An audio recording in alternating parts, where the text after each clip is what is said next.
बाबा साहब भीमराव अंबेडकर की जो विचारधारा उस संविधान में निहित है उसको आप किधर ले जा रहे हैं? तो हमारी ये मांग है कि अगर सरकार जीरो टॉलरेंस की बात करती है तो सबसे पहले जो प्रदर्शनकारी हैं वहां पर उन पर रासुका लगाइए। जो प्रदर्शनकारी संगठन वहां है करनी सेना, उसको बैन करिए अविलंब।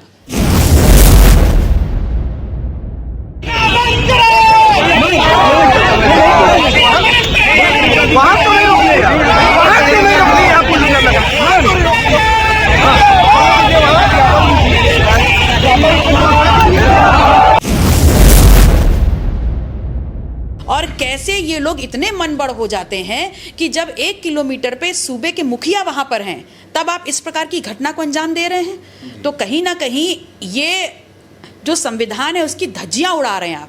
कानून व्यवस्था को बिल्कुल ध्वस्त कर दिया है आप लोगों ने।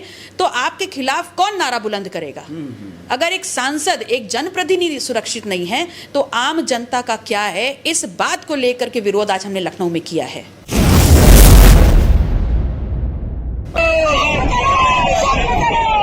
संसद के हमलावरों को गिरफ्तार करो।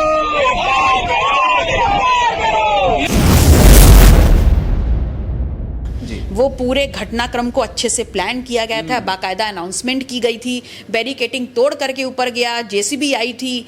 तो आप एक बड़ी घटनाक्रम को अंजाम दे करके एक दलित सांसद को टारगेट करके उत्तर प्रदेश की जनता में दलित और पिछड़ों को एक संदेश देने का काम करना चाह रहे थे।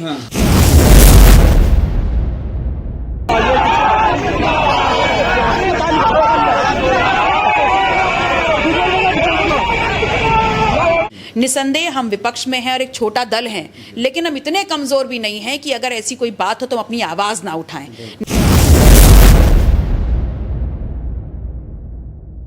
साथियों नमस्कार, मैं हूं रजनीश और आप जन आदर्श भारत देख रहे हैं।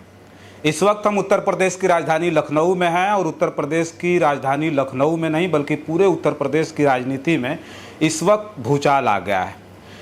एक दलित सांसद हैं, समाजवादी पार्टी के राज्यसभा के सांसद रामजी लाल सुमन जी के घर पर करणी सेना के लोगों ने कल पथराव कर दिया, हमला कर दिया। और हमला इस तरह का था कि जिसने भी देखा वो सिर्फ ये देख करके हैरत रह गए कि कैसे उत्तर प्रदेश की सरकार अपने पुलिस को लेकर के जीरो टॉलरेंस की बात कर रही है। पुलिस वाले अगर मौके से भागते नहीं तो कई जो पुलिस वाले हैं वो कुचले जाते।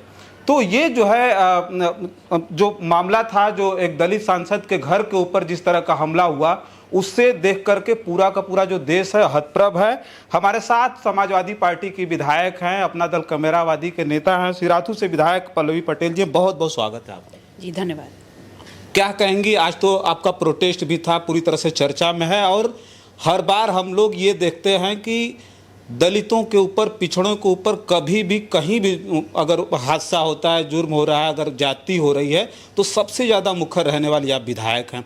रामजी लाल सुमन जी के घर के ऊपर सोचिए, राज्यसभा के सांसद है, कड़ी सेना के लोग जाते हैं और वहीं 1 किलोमीटर की दूरी पर योगी आदित्यनाथ जी का कार्यक्रम भी था। तो इस तरह का हमला हो रहा है पिछड़े और दलित के राज्यसभा के सांसद के ऊपर, तो कैसे जनता कैसे सुरक्षित रहेगी? देखिए, इतिहास के पन्नों पर एक ही विषय को इतिहासकार अलग अलग दृष्टिकोण से लिखते हैं। माननीय सांसद जी ने किसी एक दृष्टिकोण को लेते हुए वहाँ अगर अपना संसद में कोई वक्तव्य दिया तो उस पर सहमति और असहमति होना लाजमी है। निसंदेह इस देश में लोकतंत्र है, संविधान लागू है और आप विरोध कर सकते हैं, लेकिन सीमाओं में बंद करके। लेकिन कल करणी सेना के द्वारा माननीय सांसद जी की अनुपस्थिति में जिस प्रकार से उनके घर पे जो प्रदर्शन किया गया, हिंसा उसमें शामिल थी, उसमें तोड़फोड़ शामिल थी।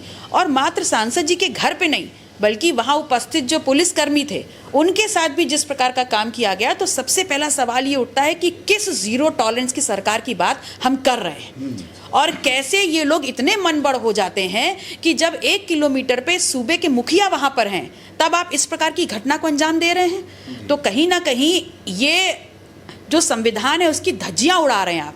कानून व्यवस्था को बिल्कुल ध्वस्त कर दिया है आप लोगों ने। तो आपके खिलाफ कौन नारा बुलंद करेगा?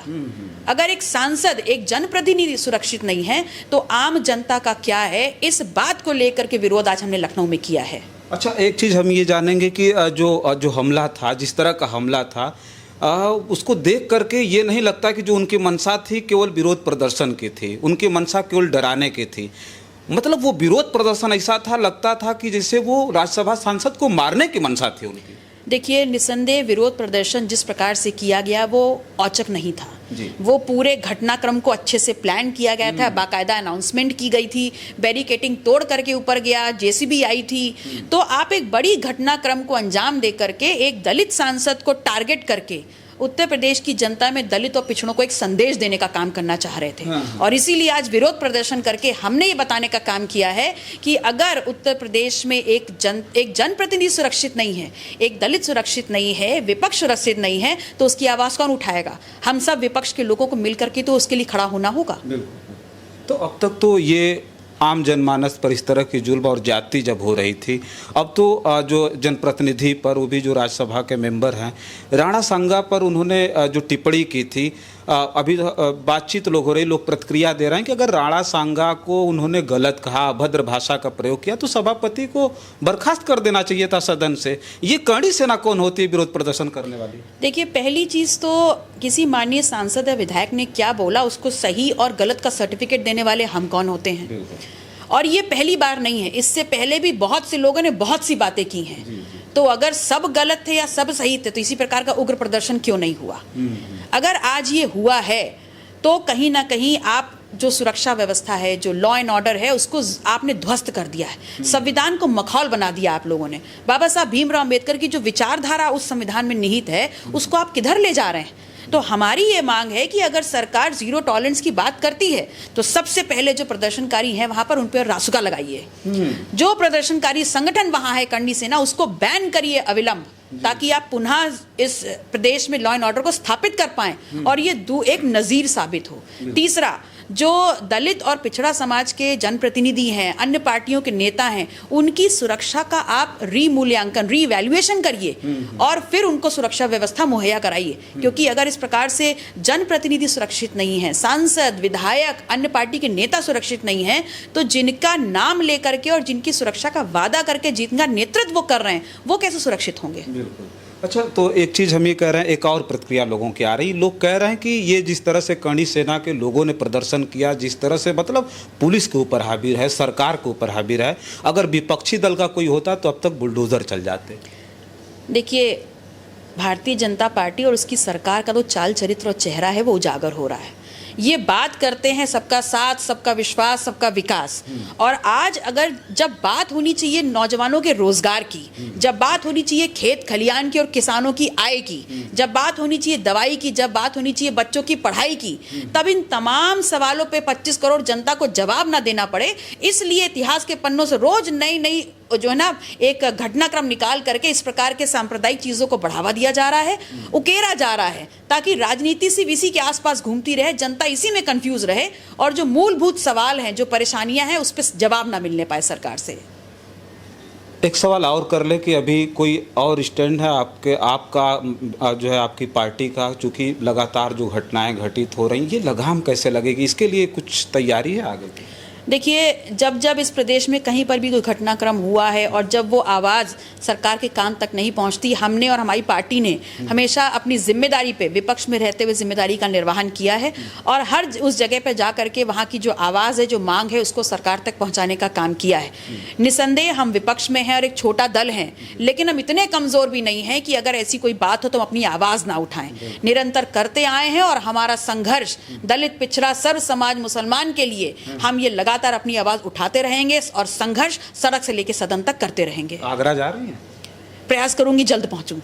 चलिए ठीक है। देखिए, हमारे साथ सिराथू विधायक हैं पल्लवी पटेल जी, जिनसे हम चर्चा कर रहे थे। हालांकि जो इनकी बेबाकी है, पूरा देश जानता है इस बात के लिए कि किसी भी मुद्दे पर बड़े बेबाक होकर के अपनी बात रखती हैं और ख़ास करके दलितों, पिछड़ों, आदिवासी, अल्पसंख्यक या महिलाओं के ऊपर जहां भी जुल्म जाती हुई, खास करके उत्तर प्रदेश में, तो सबसे पहले बहुत ऐसे जगहों पर सबसे पहले पहुंचने वाली कोई विधायक थी तो पल्लवी पटेल जी थी, जिनसे हम चर्चा कर रहे थे। खबर कैसी लगे मैं कमेंट बॉक्स में लिख करके ज़रूर बताइएगा। बहुत सारी खबरों के लिए बने रहें जन आदर्श भारत के साथ। हमें दें इजाज़त, नमस्कार।